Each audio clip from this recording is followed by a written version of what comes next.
saudades dela, não vemos ela há algum tempo. Seberi é distante, nos anos 80 a viagem era um pouco mais dispendiosa do que é hoje, não podíamos estar lá com frequência, a distância, portanto, fazia com que nos comunicássemos basicamente por carta. Ela também não tinha telefone, e mesmo que tivesse, naquela época as ligações telefônicas eram muito caras. Então, no passado, quando as telecomunicações e a internet não existiam ou não eram populares, a carta era um meio de comunicação muito importante. E quando recebíamos uma carta de alguém que nós amávamos, nós líamos essa carta com muita atenção, prestando atenção em cada uma das palavras que eram escritas. Procurávamos significado, procurávamos inclusive ler os documentos nas entrelinhas, tentando entender talvez coisas que não foram ditas, mas que de alguma maneira estão pressupostas nas palavras que ali estão escritas. No nosso tempo, com a popularização das comunicações, especialmente numa era de internet, WhatsApp, Telegram, Facebook, Instagram, etc. e tal, a comunicação se tornou instantânea e, de certa maneira, se banalizou. A mesma coisa acontece, de certa maneira, com a fotografia. Também eu me lembro que nos anos 80 nós pegávamos uma máquina fotográfica com o filme, de 12, 24 ou 36 poses, tirávamos a foto, ela não era instantânea, nós não sabíamos como a foto tinha ficado, portanto nós tínhamos o máximo cuidado ao tirar uma foto e sabíamos escolher qual paisagem, quais pessoas ou quais circunstâncias mereciam uma foto, porque a foto era algo caro, era algo dispendioso. Eu não ficava tirando foto de qualquer careta que eu faço, de qualquer coisa que eu estou fazendo, qualquer banalidade. Não, as fotos eram reservadas a momentos ou ocasiões especiais. E nós valorizávamos cada foto e ainda ficávamos na expectativa do que ia ser revelado. Literalmente, tinha que haver uma revelação do filme, daquela câmera fotográfica. O que acontece com as fotos que hoje são banalizadas e hoje nós, sentamos na mesa e fazemos uma careta e tiramos foto e postamos. Quer dizer, há uma banalização da imagem, assim como há uma banalização das comunicações. Nós mandamos aqui um WhatsApp instantâneo para alguém e nós nem prestamos muita atenção, às vezes, na palavra, às vezes nas frases, escrevemos coisas desconexas, escrevemos coisas que às vezes não têm significado e nós não sequer nos esmeramos em procurar fazer uma leitura mais atenta, porque, de certa maneira, tudo ficou mais comum, mais banal.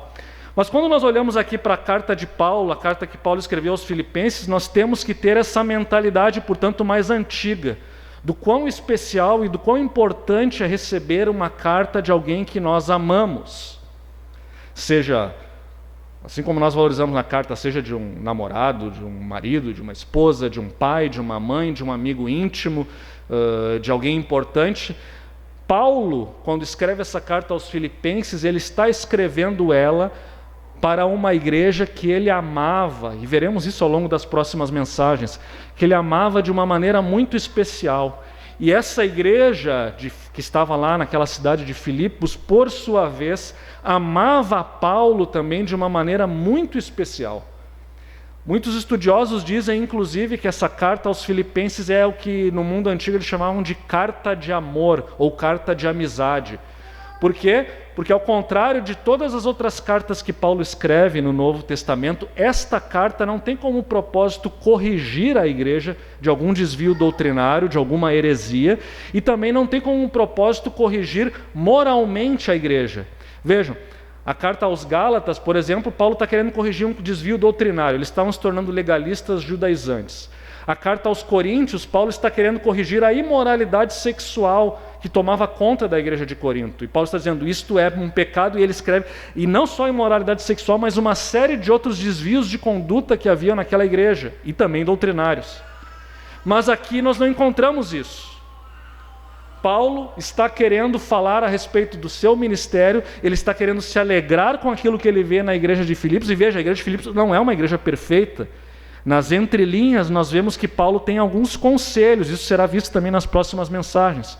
Paulo faz alguns alertas de perigos que estão se avizinhando para aquela igreja. Não há igreja perfeita e a igreja de Filipos não é diferente. Mas, apesar disso, a igreja de Filipos é uma igreja que dava muita alegria ao apóstolo Paulo. E ele não está, portanto, escrevendo esta carta com o propósito de corrigir alguma coisa, mas com o propósito de expressar essa alegria e de expressar esse afeto e este carinho que ele tem por aquela igreja muito especial. E por que ele faz isso? Por que a igreja de Filipos é uma igreja especial? Qual o motivo deste carinho de Paulo? Bom, veremos isso mais adiante nesta nossa mensagem. Mas vamos então, eu vou fazer nesta mensagem de abertura, eu vou fazer um pouco diferente do que normalmente eu faço nas exposições, nas pregações aqui na nossa congregação. Se por acaso a mensagem parecer um pouco técnica demais, eu peço que os irmãos me perdoem, mas sempre a mensagem inicial ela exige que nós façamos algumas considerações históricas, contextuais, literárias, etc., etc., para entendermos melhor o livro que foi escrito, o livro que Paulo escreveu.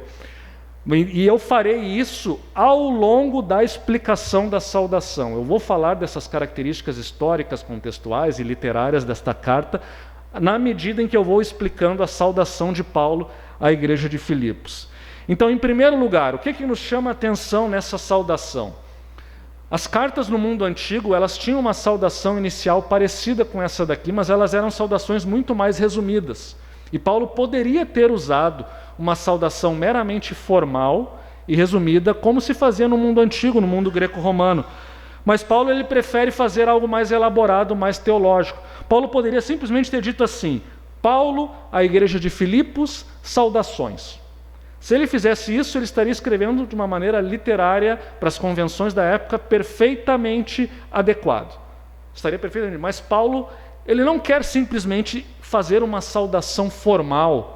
Assim como a gente dá bom dia, boa tarde para as pessoas, como você está, nós perguntamos, mas nós não estamos realmente preocupados com as pessoas, é simplesmente um hábito de fazer bom dia, boa tarde, perguntar como elas vão, muitas vezes. Paulo, ele também não quer simplesmente fazer uma saudação formal. Ele quer aproveitar a saudação para expressar o seu carinho e expressar profundas verdades bíblicas e teológicas para aquela igreja. E, portanto, ele começa, em primeiro lugar, Paulo e Timóteo. Não é necessário falar muita coisa a respeito desses dois personagens. O único esclarecimento que é importante aqui é dizer que Paulo está, neste momento que ele escreve a carta, ele está junto com Timóteo. E onde está Paulo? Paulo está preso em Roma, muito provavelmente em Roma, aguardando julgamento pelos distúrbios que aconteceram em Jerusalém, quando os judeus acusaram ele de violar a lei dos judeus e de estar pregando, inclusive, contra César, contra o imperador. E Paulo está lá, como Paulo é cidadão romano, ele apela para Roma e ele vai ter um julgamento em Roma. Os romanos, como muitos de vocês sabem, foram aqueles que inventaram o direito. A palavra direito ela vem do latim, ela vem dos romanos. Os romanos tinham um processo legal para os seus cidadãos, não para quem não era cidadão, mas um processo legal muito elaborado, e Paulo se fez valer da sua condição de cidadão romano, apelou para Roma, e ele está lá em Roma aguardando o julgamento. Mas a prisão em Roma não é uma prisão assim... Por um lado ela é ruim em vários aspectos, mas não é como as nossas prisões, que nós estamos reclusos num espaço sem nenhuma liberdade, junto com um monte de prisioneiros e sofrendo todo tipo de privação e tortura. Não, Paulo tem uma certa liberdade, talvez até essa prisão dele seja domiciliar, porque ele está aguardando o julgamento. E ele tem uma certa liberdade, não de locomoção, mas de receber visitas, de receber apoio. Inclusive, não é o Estado romano que o sustenta, ele tem que receber comida, roupa, agasalho, ele tem que receber, ele mesmo tem que providenciar isso. Então, ele escreve essa carta, e no momento que ele escreve, Timóteo, que era bem conhecido também dos filipenses, está lá junto com ele, dando algum apoio para ele na prisão. E como nós vamos ver depois, ao longo das outras mensagens, outras pessoas também provavelmente estão acompanhando ou estão visitando ele com frequência lá na prisão em Roma. Por isso, Timóteo era uma pessoa, um jovem que se converteu, e Paulo levou ele para as viagens missionárias. E Timóteo estava junto por ocasião da fundação da igreja de Filipos. Portanto, a igreja de Filipos conhecia Timóteo e tinha um carinho tanto por Paulo como Timóteo. Por isso, não é que Timóteo tenha escrito essa carta junto com Paulo, mas ele está com Paulo, e talvez Paulo tenha conversado com ele sobre esse conteúdo, e por isso Paulo acrescenta o nome dele na saudação. Paulo e Timóteo.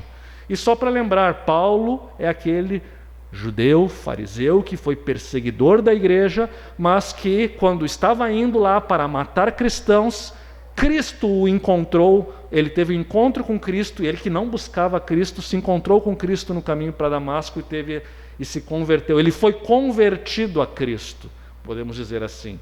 E se tornou então o maior missionário da igreja primitiva, o maior pregador da igreja primitiva, provavelmente o maior teólogo da igreja primitiva, né? E graças a ele nós temos uma compreensão adequada do evangelho hoje. Paulo e Timóteo, portanto, servos de Cristo Jesus. E aqui uma primeira expressão relevante na qual nós vamos nos deter: servos ou escravos. Literalmente, a tradução aqui seria mais adequada como escravo, ou seja, Paulo não é simplesmente um servo.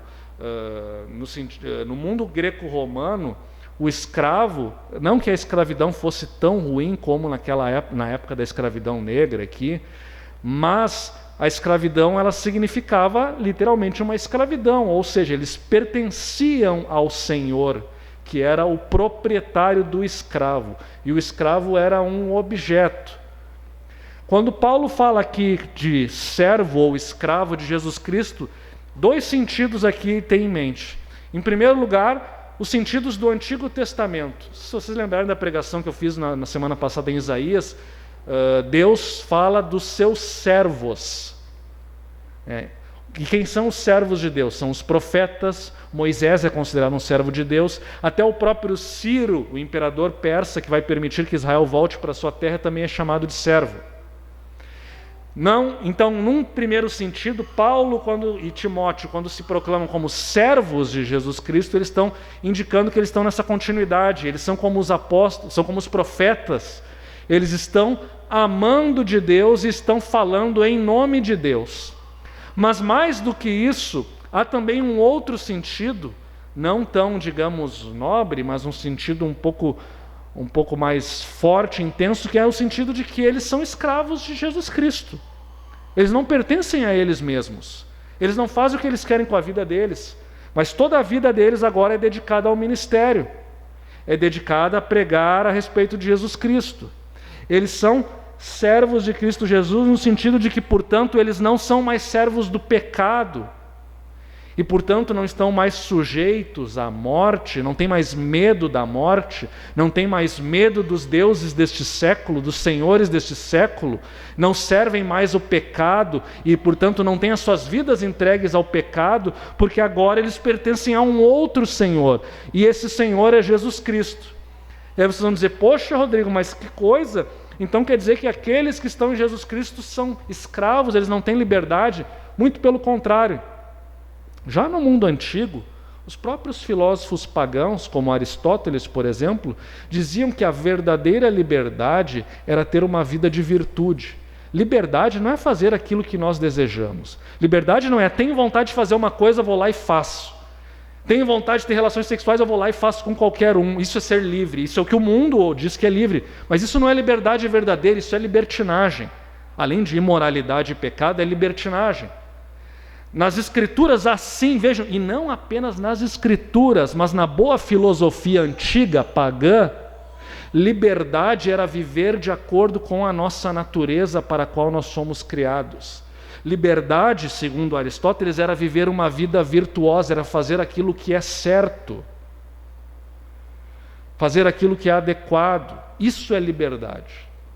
E, portanto, quando Paulo e também nós dizemos que somos servos ou escravos de Cristo Jesus, na verdade, com isso nós queremos dizer que nós temos a verdadeira liberdade, porque agora nós não servimos ao pecado e não estamos mais debaixo do efeito da condenação do pecado, que é a morte, e temos liberdade. Isso está escrito em Romanos 6, somos livres para viver em Cristo Jesus, somos livres para servir a Cristo, somos livres para ter uma vida que agrada a Deus, somos livres para ser aquilo para o qual nós somos criados. Nós éramos escravos do pecado e, portanto, a nossa vida era uma vida de escravidão ao pecado, uma vida sem sentido e sem propósito. Mas em Cristo agora a nossa vida tem propósito e nós podemos servi-lo. E, portanto, a nossa vida está muito além daquilo que nossos instintos e desejos muitas vezes nos fazem desejar. É nesse sentido, portanto, de que Paulo pode falar que ele e Timóteo são escravos de Jesus Cristo, ou são servos de Jesus Cristo. Eles têm a verdadeira liberdade que está apenas em Cristo Jesus. E aqui eu lembro um comentário de um importante pregador que escreveu o seguinte: seja um escravo genuíno de Cristo Jesus, porque Ele o comprou-nos todos. Ele não comprou apenas a sua mente ou a sua alma, só para levá-lo ao céu numa data futura e incerta. Não, Ele comprou-o e fez de você seu escravo aqui na terra, para que cada um de nós possa servi-lo na plena extensão da vida terrena e do potencial que tem. Paulo era servo de Jesus Cristo e Timóteo num sentido especial, sim, que nós não somos, sim, na medida em que ele é um apóstolo. E vejam, ele não se proclama apóstolo no início desta carta. Por quê? Porque a igreja de Filipos já sabia que ele era apóstolo, ela reconhece a sua autoridade, ele não precisa ficar dizendo para todo mundo: eu sou o apóstolo, me respeitem. A igreja de Filipos, a igreja que ele amava, era uma igreja que o respeitava como apóstolo. E, portanto, ele pode se apresentar de uma outra maneira, ele se apresenta como servo. E ele é servo num sentido especial, porque ele é um enviado de Deus, é um apóstolo, um profeta, ele está inspirado pelo Espírito Santo de uma maneira que nós não estamos. Mas, em outro sentido, ele é um servo de Jesus Cristo, como todos nós somos, porque todos nós fomos comprados por Jesus Cristo por meio do seu sacrifício na cruz. Todos nós, portanto, pertencemos a Ele, já não pertencemos a nós mesmos. E é isso que denota a próxima expressão. Paulo e Timóteo, servos de Cristo Jesus, são os remetentes da carta. E agora então vem os destinatários. A todos os santos em Cristo Jesus. Todos os santos em Cristo Jesus. E vejam que a palavra Cristo Jesus volta a ser mencionado aqui. Paulo, então, qualifica a igreja de Filipos como santos em Cristo Jesus. E aí vem novamente aqueles conceitos. O que é um santo? O conceito de santidade. Por que santos em Cristo Jesus? Santo, né, na nossa mentalidade, santo não é, como dizem os católicos, aquela pessoa que teve uma vida muito sem pecado, muito justa, e ele morreu, e depois que ele morreu, ele foi beatificado, então consideramos ele santo. Não. Paulo não está falando para mortos, Paulo está falando para pessoas vivas que estavam lá naquela cidade. Eles são santos. E por que eles são santos? Porque a sua santidade, a fonte da sua santidade não está neles, mas está em Cristo Jesus. Eles não são santos porque, como acontece nas outras religiões, por exemplo, vocês olham lá o budismo, né? Vocês veem Buda, né? Uau! Santidade, os monges que se esforçaram, fizeram um esforço, esvaziaram a sua mente, abandonaram os interesses e paixões do mundo, alcançaram um estado, né, de superioridade. O Dalai Lama, olha que santidade. Aí olham o Maomé, né, um homem santo, né, venerado no islamismo. Não é nesse sentido, não é absolutamente no sentido religioso, não é um sentido sociológico de santidade, é um sentido teológico, é um sentido bíblico. Santos em Cristo Jesus são aqueles que Jesus Cristo comprou para si. São aqueles que estão separados para Deus e pertencem a Deus. Vivam eles aquela vida perfeita de renúncia ou não, eles pertencem a Jesus Cristo, eles estão separados. E aqui nós pensamos especialmente como povo, a igreja é santa como o povo de Deus, assim como Israel era santo, era o povo de Deus separado para viver uma vida diferente do mundo e assim testemunhar ao mundo a grandeza do Deus a quem eles serviam. Assim como era com Israel, assim é conosco hoje. Nós somos povo de Deus, chamados a ser separados do mundo, a termos uma vida diferente daqueles que não creem em Deus, para dessa maneira expressar naquilo que somos como povo a glória de Deus. Então é tanto algo que Deus faz em nós, como uma resposta nossa. Deus envia o seu Filho para que Ele morra, e aqueles que creem em Jesus Cristo estão unidos a Ele e agora são santos, estão santificados. Mas ao mesmo tempo, porque eles são santos, eles são chamados a viver uma vida de santidade. Mas essa vida de santidade não vem deles, elas vêm de Cristo Jesus. Não é mérito, não é autoesforço, não é religiosidade humana. Eu vou me esforçar e vou chegar a ser santo e assim serei aceito por Deus. Isso é religião, isso é paganismo. Isso pode ser característica talvez do Islã, pode ser característica talvez do budismo, pode ser característica do espiritismo, mas não é característica da fé cristã, porque a fé cristã ela se baseia naquilo que Deus fez por nós antes. Primeiro Deus nos chama e nos transforma, depois nós respondemos em santidade. E só podemos ser santos porque Deus nos envia o seu Espírito, nos capacitando a viver uma vida que o agrada, uma vida que o glorifica. A igreja de Filipos, portanto, ela é santa no sentido daquilo que Jesus Cristo fez por ela. E também é santa porque ela é chamada a viver em santidade, como está escrito: sede santos, porque eu sou santo. Esse era o chamado para Israel, e esse chamado é replicado no Novo Testamento para toda a igreja. Sede santos, porque eu sou santo. A igreja, portanto, é chamada a ser diferente. E aqui é importante atentar para essa expressão que vai aparecer, segundo os estudiosos, ela aparece mais ou menos 10 vezes na carta aos Filipenses. 10 vezes. A carta aos Filipenses tem só 4 capítulos. Se vocês começassem a ler essa carta agora, provavelmente vocês terminariam de lê-la antes de eu concluir a pregação. Mas nesses 4 capítulos dessa curta carta, nós temos 10 vezes a expressão em Cristo Jesus.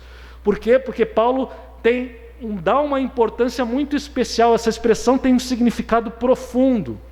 Nós estamos em Cristo Jesus, é uma união. Não é simplesmente assim, eu acredito que Jesus veio, Ele morreu numa cruz, Ele ressuscitou, eu acredito. Não é um assentimento intelectual a doutrinas. Não é, agora em Cristo eu vou viver de uma maneira. Não é meramente força de vontade.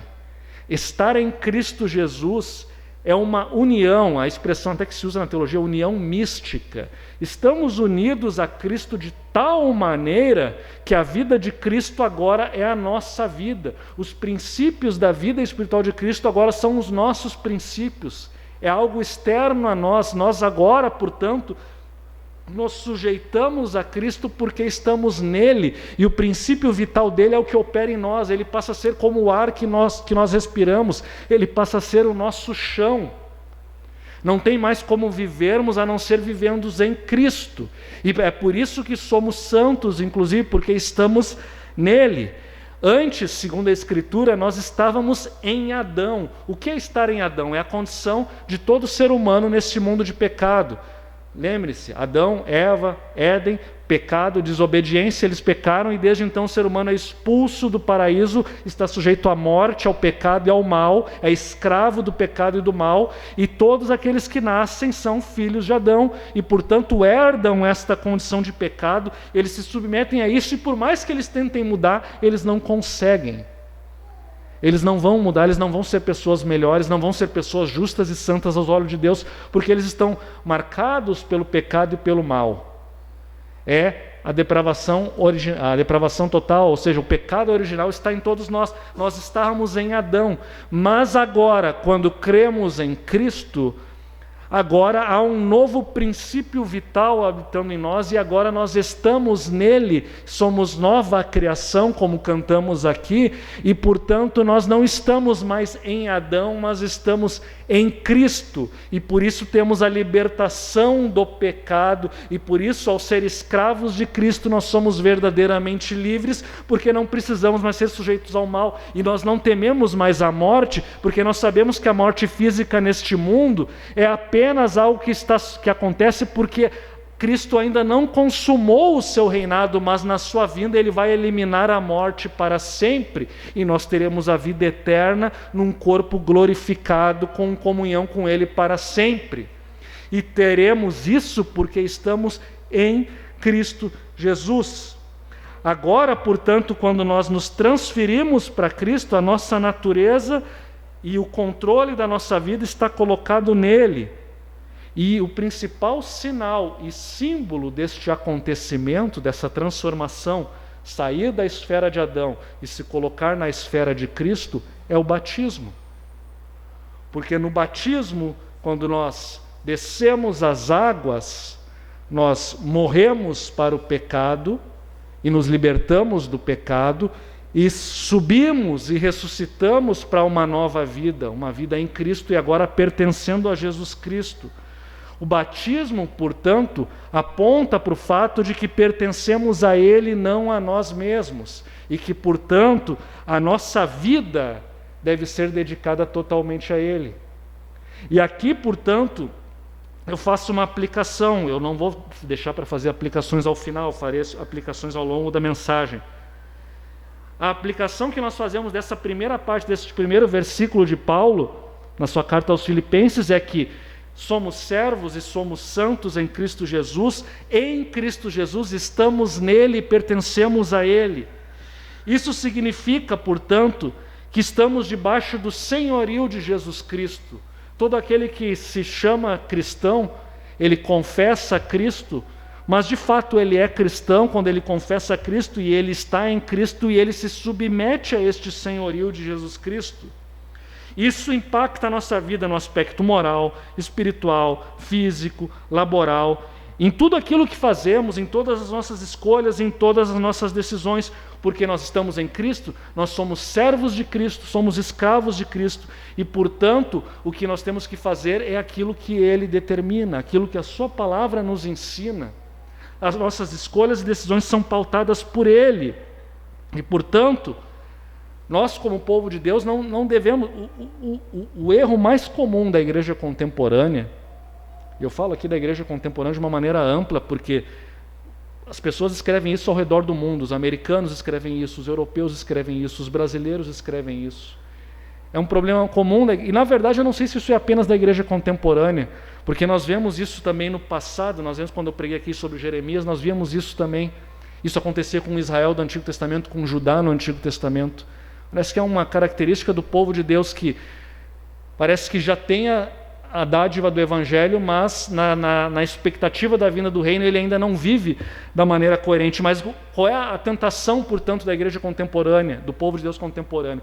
É que eles levam os seus pecados a Deus esperando que Deus os santifique, esperando que vou levar lá e aí Deus vai abençoar e Deus vai aceitar o que eu vou fazer. Eu quero que Deus santifique o meu modo de vida. Ao invés de deixar o meu modo de vida que desagrada a Deus, eu levo o meu modo de vida diante de Deus e espero que Deus aceite e abençoe. Mas se nós estamos debaixo do senhorio de Jesus Cristo, não é assim que acontece. Não é que eu imponho a minha vontade a Deus e digo como Ele deve fazer para a minha vida. Deus, tu vai fazer isso, tu vai fazer aquilo, eu quero aquilo. E aí algumas igrejas chegam ao ponto de ensinar os seus membros a dizer assim: determine, proclame, determine que agora vai vir a bênção, determine que agora vem a prosperidade. As pessoas chegam lá na petulância de dar ordens a Deus. Isso é o máximo da depravação. Quando nós já não entendemos que somos servos, nós achamos que somos senhores da nossa vida, e achamos que Jesus é uma força mágica que nós manipulamos e damos ordens. Mas não, somos servos e somos santos, estamos sujeitos a Ele, e portanto, agora nós estamos separados por Jesus Cristo para glorificá-lo. Como os filipenses, Paulo, quando escreve isso aos filipenses, e ao chamar os filipenses de santo, ele está lembrando isso para aquela igreja. Algo que muito provavelmente aquela igreja, aos trancos e barrancos, estava conseguindo fazer. Ela tinha Jesus Cristo como seu Senhor. Ela procurava viver com Jesus Cristo como seu Senhor em todo o seu estilo de vida, em todas as escolhas que ela tomava. E por isso, ela estava em Cristo Jesus. Isso era manifesto na maneira como ela vivenciava. Essa, portanto, meus irmãos, é a razão pela qual nós estamos neste mundo. Várias vezes eu já mencionei aqui aquele versículo de 2 Coríntios, Ele morreu por todos, para que aqueles que vivem não vivam mais para si mesmos, mas para aquele que por eles morreu e ressuscitou.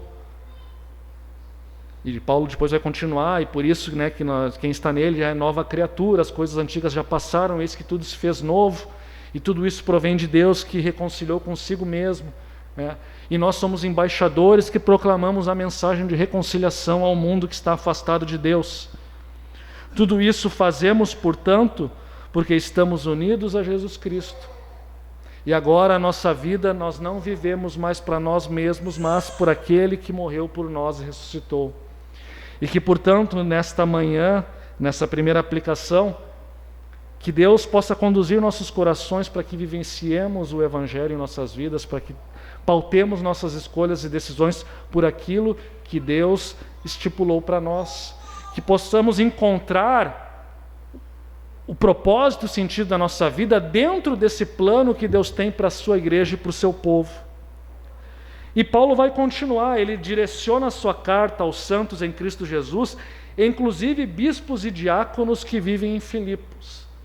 Aqui a menção de bispo e diácono é interessante aqui ressaltar, a palavra bispo ela é muito provavelmente sinônimo de presbítero e também de pastor. Então ele está falando aos pastores, bispos, e diáconos. Aqui muito provavelmente tem a ver com aqueles que de alguma maneira ajudam na igreja, em todas as áreas, e especialmente na parte física, ou seja, no cuidado das necessidades materiais daqueles que têm dificuldades financeiras, que sofrem com a pobreza, com a fome, etc. e tal. Esse é um dos sentidos da palavra diácono no Novo Testamento. São, portanto, lideranças que a igreja de Filipos tem, mas percebam que Paulo não se direciona apenas a eles. Paulo aos bispos e diáconos de Filipos. Não, ele se direciona aos santos e também aos bispos e diáconos. Olha até a ordem. Primeiro a igreja e depois as lideranças da igreja. Ele não está menosprezando a liderança, mas ele também está dizendo que a igreja não é constituída pelos seus líderes. A igreja é constituída pelo povo. Não há uma diferença ontológica entre o líder e o povo, ou seja, o pastor não é alguém superior ao membro. Ele exerce sim, ele tem uma posição de autoridade, ele toma decisões, ele proclama a palavra, mas ele não é, a sua natureza não é diferente ou superior. Ele não está numa posição como numa hierarquia na presença de Deus, né? Ele está mais perto de Deus do que os leigos, não. Isso se percebe na maneira como Paulo se direciona a toda a igreja e também aos seus líderes. E com isso, a carta, as recomendações é para todos, para todo o povo de Deus, e por isso tudo que ele escreve aqui serve para todos nós, seja a mim, ao Edileno, ao Augusto, Israel, como liderança dessa congregação, seja a todos os membros dessa congregação, assim como a todos os membros da igreja de Filipos. E vejam, santos em Cristo Jesus, inclusive bispos e diáconos, que vivem em Filipos. Filipos, o que é Filipos? Filipos é uma cidade importante da Macedônia, hoje atualmente na Grécia. A cidade como tal, ela não existe mais, elas são apenas ruínas, patrimônio da humanidade. Vocês podem visitar lá, é um lugar muito belo. Mas naquela época era uma cidade grande, importante, pujante. E Paulo foi a pessoa que fundou esta igreja junto com Silas, junto com Timóteo. Foi ele que plantou esta igreja. E Filipos era uma colônia romana. Ela foi fundada aí na época pelo pai de... Na verdade ela já existia, mas o pai de Alexandre o Grande conquistou a cidade e deu, em homenagem a si mesmo, deu o seu nome para a cidade. Por isso Filipos, em homenagem a Filipe da Macedônia, o pai de Alexandre o Grande. E esse nome ficou. Posteriormente os romanos conquistaram a cidade. Ao conquistar a cidade, depois de um tempo, eles deram a ela o status de colônia. O que era uma colônia? Era um lugar onde havia muitos ex-soldados do império que serviram o império, e eles ganham terras, e os seus cidadãos, os que moram na cidade, são considerados cidadãos romanos. Os filipenses, portanto, a cidade de Filipos era uma das poucas cidades em que os seus cidadãos eram cidadãos de Roma, e eles se orgulhavam disso. Era um orgulho, a questão cívica, a importância de pertencer ao Império Romano era algo muito importante naquela cidade, eles levavam isso muito a sério. E tanto era assim que quase não haviam judeus na cidade. E como nós sabemos disso? Pela história da fundação da igreja nessa cidade que nós lemos lá em Atos 16. Nós lemos que Paulo foi direcionado por Deus para pregar o evangelho lá na Europa. Paulo queria ir para a Ásia. Ele estava indo para a Ásia Menor, a região da Turquia. Mas então, numa determinada noite, Atos 16 nos diz: à noite sobreveio a Paulo uma visão, na qual um varão macedônio estava em pé e lhe rogava, dizendo: passa a Macedônia e ajuda-nos. E assim que teve a visão, imediatamente procuramos partir para aquele destino, concluindo que Deus nos havia chamado para lhes anunciar o Evangelho. Paulo tinha planos, e os planos deles eram importantes e foram tomados com oração. Mas numa visão ele percebe que Deus estava chamando para outro lugar. E assim ele muda a trajetória da sua segunda viagem missionária e vai para a Europa. E Filipos é, portanto, a primeira cidade, a primeira igreja da Europa. Há uma mudança decisiva na história aqui, alguns dizem, né? Se Paulo focasse na Ásia, é muito provavelmente que a Ásia fosse um continente mais cristianizado. Mas Paulo vai para a Europa e ele entra e chega em Filipos. Filipos é, portanto, uma cidade importante, que era uma mini Roma, né?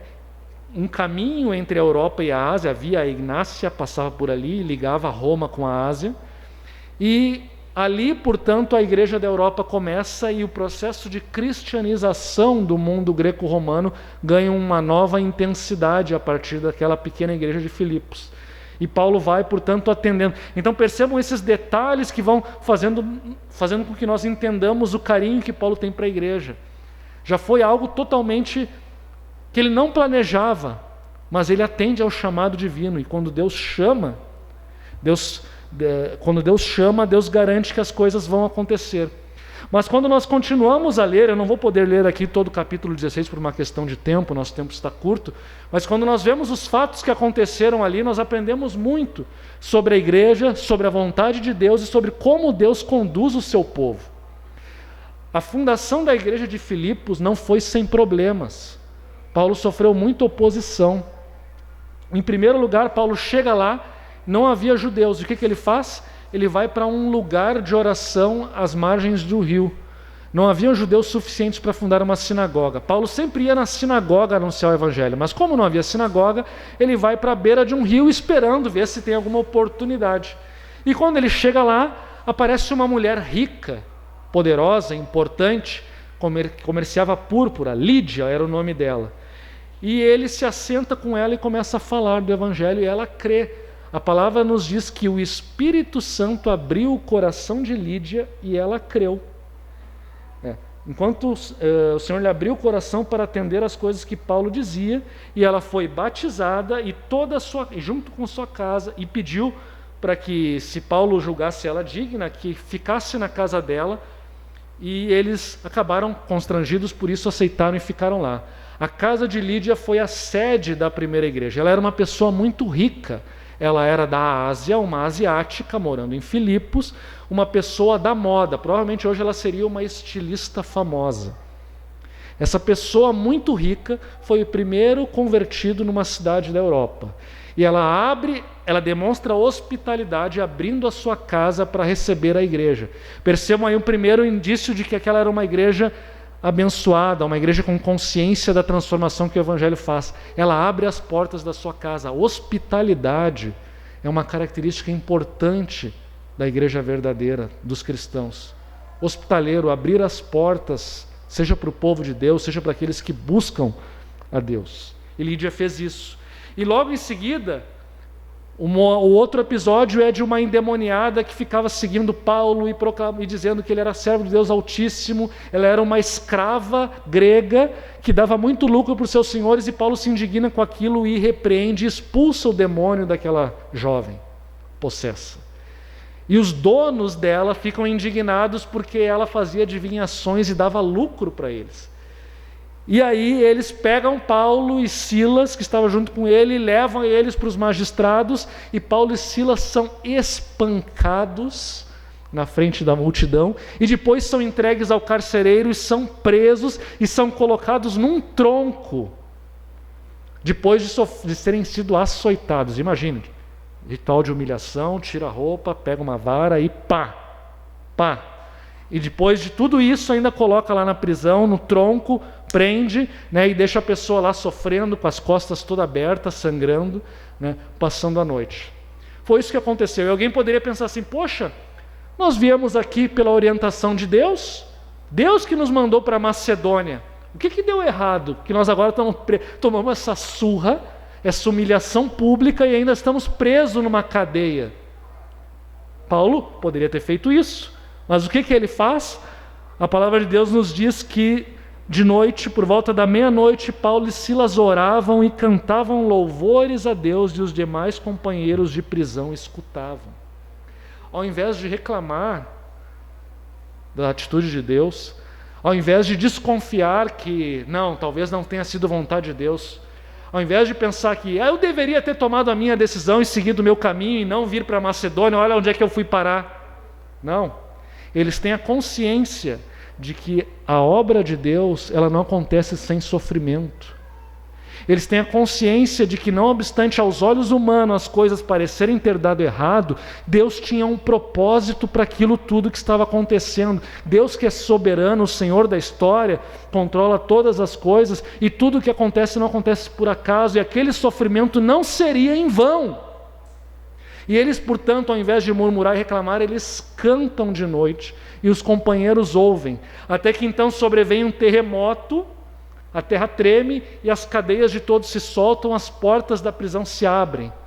E o carcereiro fica apavorado, pensa que todo mundo fugiu e resolve se matar. E por quê? Porque nós sabemos, no mundo antigo, o carcereiro é responsável pelos prisioneiros. Se um prisioneiro escapa, o carcereiro provavelmente paga com sua própria vida, além de ser humilhado, e talvez até a sua família pague por isso. Portanto, ele decide matar, se suicidar, para evitar passar por toda a humilhação e tortura que poderia sobrevir sobre ele. Mas então Paulo intervém e diz: não se mate, porque todos estão aqui. Os prisioneiros ficaram ali. E o carcereiro, então, tremendo, chega diante dele e pergunta: o que posso fazer para ser salvo? E Paulo responde: crê no Senhor Jesus e serás salvo, tu e a tua casa. E lhe pregaram a palavra de Deus e a todos de sua casa. E naquela mesma hora da noite, cuidando deles, lavou-lhe os vergões dos açoites. E a seguir foi ele batizado e todos os seus. Então, levando-o para a sua própria casa, lhes pôs a mesa, e com eles todos manifestava grande alegria por terem crido em Deus. Vocês viram o que acontece? Quando tudo parecia que estava errado, Deus usou aquelas circunstâncias e o sofrimento e a humilhação de Paulo para converter a família do carcereiro, um funcionário público do Império Romano, um cidadão de classe média. Ele se converte, portanto, a partir de todo aquele sofrimento de Paulo e Silas na cadeia. E ele se alegra, e mais uma vez, ele dá evidências da sua fé e da sua transformação ao acolher Paulo, ao limpar. Veja, o carcereiro responsável por guardar presos e por torturá-los, agora ele está cuidando e tratando das feridas do apóstolo. E não só isso, ainda serve à mesa. Chama para uma refeição, apresenta a sua família. Ele cuida dos apóstolos, ele investe nos apóstolos, ele tem carinho, portanto, pela igreja que está nascendo. Assim era a igreja de Filipos, uma igreja que surgiu em circunstâncias atípicas, uma igreja que surgiu pela direção de Deus, uma igreja em que os irmãos manifestavam grande amor pela obra que estava acontecendo ali. Uma igreja em que, com meio a muito sofrimento e lágrimas, foi plantada, mas que produziu grandes frutos por meio daquele sofrimento dos apóstolos e dos seus fundadores. Uma igreja em que, vejam só, uma rica asiática, uma escrava grega e um funcionário público do império são os 3 primeiros convertidos. Uma igreja em que, portanto, pessoas de todos os níveis sociais, de todas as etnias, de todas as raças, de todos os níveis intelectuais, cultua junto. Uma igreja em que não há separação étnica. Uma igreja, infelizmente, como acontece, por exemplo, nos Estados Unidos, não uma igreja dividida etnicamente, não uma igreja dividida pela classe social, não, a igreja de classe média, a igreja popular, a igreja da elite, high church, a baixa igreja. Não é isso. Não é uma igreja em que as pessoas se reúnem porque elas têm interesses em comum. Ah, não, vamos naquela igreja lá, porque lá tem um grupo que joga tênis, um grupo que joga futebol, são pessoas do nosso mesmo nível social. Eu vou encontrar ali, talvez, adolescentes para os meus filhos, que aí os meus filhos vão ter um bom casamento, etc, etc. Não é essas considerações que importam para a igreja de Filipos. O que importa é que eles conheceram a verdade, eles conheceram Jesus Cristo, eles estão em Cristo Jesus, e agora eles servem a Cristo e dão testemunho do reino de Deus na maneira como eles se reúnem, na maneira como o reino de Deus acaba com todas as barreiras sociais, econômicas e culturais. Essa é a igreja de Deus. E como é bom quando nós damos testemunho, quando nós encontramos pessoas de todas as faixas etárias, de todos os níveis sociais, intelectuais ou culturais, reunidos juntos com o único propósito que é cultuar a Deus. Que bom e que me alegra ver que em muitos aspectos isso acontece também aqui na nossa congregação. Esse é o chamado, portanto, do povo de Deus, que a igreja de Deus, quando se reúne, ela demonstre pela sua grande... Essa palavra ela está na moda e eu tenho muito cuidado de usá-la para não ser mal compreendida. Eu não quero usar naquele sentido pagão que muitas vezes a mídia usa. Mas em toda a sua diversidade, a igreja demonstra a grande sabedoria e soberania divina, que constitui um povo e chama esse povo nas mais diversas situações. Cada um tem uma experiência de conversão diferente. Uma, intelectualmente, ouve a mensagem e o Espírito Santo toca no seu coração. A outra precisa de um exorcismo, enquanto que outro vê um milagre acontecer na sua frente. Cada um tem uma forma de chegar à fé, mas Deus, na sua multiforme sabedoria, vai alcançando as pessoas de maneiras diferentes, e elas se reúnem para cultuar juntas. Elas manifestam amor, manifestam hospitalidade, manifestam cuidado, manifestam interesse pela obra de Deus que está começando. Assim era a igreja na cidade de Filipos.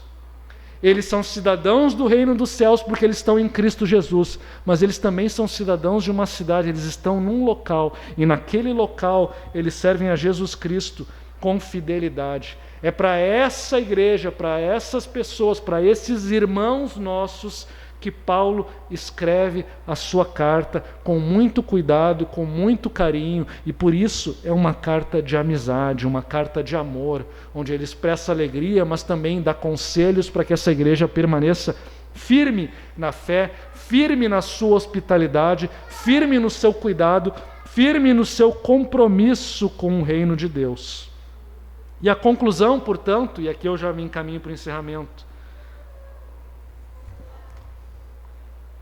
verso 2: graça e paz a vós outros da parte de Deus, nosso Pai, e do Senhor Jesus Cristo. Graça e paz, a saudação. A saudação tradicional no mundo greco-romano era, se eu não me engano, a palavra grega é charém, que é saudações, saúde. Mas Paulo, ele troca a palavra e ele usa então graça e acrescenta também uma palavra distintamente judaica, que é paz, tradução do shalom. Paulo deseja graça e paz, ou seja, o favor de Deus, o favor imerecido de Deus. Nenhum de nós merecia. Nenhum de nós merecia ser salvo. Nenhum de nós merecia ter comunhão com Deus. Nenhum de nós merecíamos uma vida boa. Mas nós somos alcançados por Jesus Cristo. Não fomos nós que fomos até Ele, mas Ele veio até nós. Ele usou as circunstâncias para que nós chegássemos até Ele. Graça, Paulo deseja, portanto, que essa graça, esse amor, essa misericórdia de Deus e a paz, ou seja, a shalom de Deus, a vida plena, paz em todos os sentidos, espiritual, material, financeiro, familiar, né? Que eles tenham uma vida plena. Ele quer que essa igreja que Ele ama tenha a vida plena de Deus. Não quer dizer que seja uma vida tranquila, que o que todos nós queremos é isso, né? A nossa natureza humana, o que nós queremos? Acumular, ter uma vida tranquila e não ser incomodado, poder gozar das nossas férias, poder gozar da nossa família, dos nossos filhos, do nosso amigo, comer bem, beber bem, enfim, ter uma vida alegre. Quem não deseja isso? E vejam que isso não, à luz da Escritura, não é errado desejar as coisas boas que Deus criou, mas a questão é que a graça e paz que Paulo deseja, ela vai além disso. Ela vai, acima de tudo, como uma existência completa. E essa existência completa nós só encontramos em Cristo Jesus. Graça e paz a vós outros da parte de Deus, nosso Pai, e do Senhor Jesus Cristo. Uma existência plena que só é possível nele. Não é possível em outro lugar. Vejam, muitas vezes as pessoas têm tudo, mas elas veem um vazio na sua vida. não encontram propósito. Tivemos uma série longa aqui de Eclesiastes justamente sobre isso, a vaidade da vida humana. O pregador teve tudo, desfrutou de tudo o que ele desejava, tudo o que ele queria, mas ele via que tudo era vaidade, tudo passava e nós morreríamos e voltaríamos a ser pó. E por que então nos preocupar tanto com essas coisas? De fato, é somente em Cristo que a nossa vida tem sentido pleno, é somente em Cristo que a nossa vida tem propósito pleno. Então, graça e paz só teremos quando estivermos em Cristo. Graça e paz vai significar que, ainda que as circunstâncias desta vida sejam adversas, ainda que estejamos na prisão como Paulo estava, ainda que tenhamos sido espancados por causa do Evangelho, ainda que estejamos sofrendo, ainda que passemos por privações, ainda assim a graça e a paz de Deus está em nossas vidas porque temos Jesus Cristo. Sem menosprezar as coisas boas que Deus pode nos dar nessa vida, nós sabemos que a nossa vida está além dessas coisas. E, portanto, quando nós temos Cristo, nós temos o essencial. E quando não temos Cristo, não temos nada. A graça e paz, ela vem da parte de Deus Pai. Deus é Pai por quê? Porque o nosso Senhor, e perceba, não é simplesmente Jesus Cristo, Senhor Jesus Cristo, novamente voltando para aquilo que falamos, a palavra Senhor no grego, Kyrios, é o Senhor de escravos, alguém que tem autoridade. Jesus Cristo, que por um lado é o nosso irmão, é aquele que entregou a sua vida por nós, ele também é Senhor de nossas vidas, e por meio de Jesus Cristo, nós agora podemos chamar Deus de Pai, e por meio de Jesus Cristo, agora nós podemos dizer que somos povo de Deus, e porque somos povo de Deus, portanto, a nossa vida agora está conectada aos propósitos do reino de Deus. O Deus e Pai de nosso Senhor Jesus Cristo nos chama, portanto, a vivermos uma vida entregue ao seu reino. Isso pode parecer muito radical, isso pode parecer coisa de fundamentalista, que coisa de radical, mas, meus irmãos, não sou eu, não é a minha interpretação da Bíblia, não é apenas Rodrigo está forçando o texto aqui da saudação da carta, não é, porque tudo isso que eu falei se encontra nas cartas de Paulo, se encontra nos evangelhos, se encontra em Apocalipse, se encontra no Antigo Testamento. Não é uma mera questão de interpretação. A palavra de Deus nos diz que esse é o nosso propósito, esse é o nosso chamado. A igreja de Filipenses era uma igreja muito especial, porque, não obstante o seu pecado, as dificuldades que eles enfrentavam, a própria natureza humana que ainda nos atormenta, nós, por um lado, somos servos de Cristo, mas nós ainda temos o mal habitando em nós, até a nossa transformação, a nossa ressurreição será assim. Mas apesar de tudo isso, essa igreja estava lá, colaborando com o Evangelho, contribuindo para o crescimento do reino de Deus, vivendo vidas para a glória de Jesus Cristo, vivendo vidas que agradavam a Jesus Cristo, tomando suas decisões e conduzindo suas vidas de acordo com a palavra de Deus. Eles tinham uma vida vibrante, eles tinham uma comunhão vibrante entre eles, eles manifestavam hospitalidade e cuidado uns pelos outros. Isso que acontecia lá, e veremos isso ao longo das mensagens mais concretamente, mas tudo isso que acontecia é o que nós temos que fazer hoje, é o nosso chamado hoje como igreja. E, portanto, a minha oração e o meu desejo é que Deus possa nos encher com a sua graça e paz que estão nesse relacionamento com Deus Pai, por meio de Jesus Cristo, e que as nossas vidas dessa maneira possam ser dedicadas ao reino de Deus. Manifestem isso na maneira como somos igreja e na maneira como individualmente nós vivemos as nossas vidas. Vamos nos colocar em pé e vamos orar.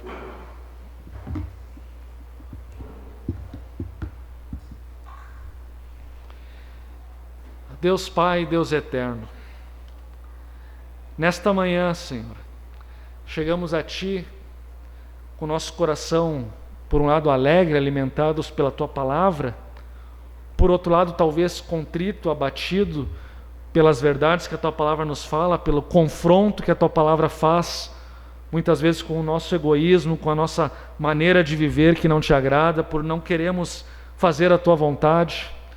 Mas, Pai, nesta manhã eu oro para que o Teu Espírito Santo trabalhe em nossos corações, Pai. Sim, que nós possamos encontrar, Senhor, em Jesus Cristo, a paz e a alegria que somente Tu pode nos dar. Que nós possamos, Senhor, a partir disso, possamos de fato estar em Cristo Jesus, e por estar em Cristo Jesus, possamos viver vidas que glorificam o Teu nome. Que como igreja também, Senhor, possamos ser uma igreja unida, uma igreja hospitaleira, uma igreja em que os irmãos manifestam hospitalidade, uma igreja em que os irmãos têm cuidado uns pelos outros, uma igreja em que os irmãos também acolhem, recebem, Senhor, aqueles que não Te conhecem, que compartilham o Evangelho com aqueles que não Te conhecem. Uma igreja, Senhor, que está comprometida com o Teu reino, com o crescimento, com a expansão do Teu reino. Uma igreja, Senhor, que está comprometida com um avivamento na cidade, no mundo, Senhor. Enfim, que Tu possa fazer esta grande obra em nós, que Tu possa, Senhor, alimentar nosso coração, transformar nosso coração, que nessa semana possamos viver, Senhor, à luz do Teu Evangelho, à luz da Tua Palavra, que possamos, Senhor, de fato glorificar o Teu nome, Pai. Faz isso em nosso meio, faz isso nessa congregação, faz isso na igreja de Porto Alegre, na igreja gaúcha, na igreja brasileira, na Tua igreja ao redor do mundo. Faz isso, Senhor. Assim nós oramos nesta manhã, em nome de Teu Filho Jesus. Amém.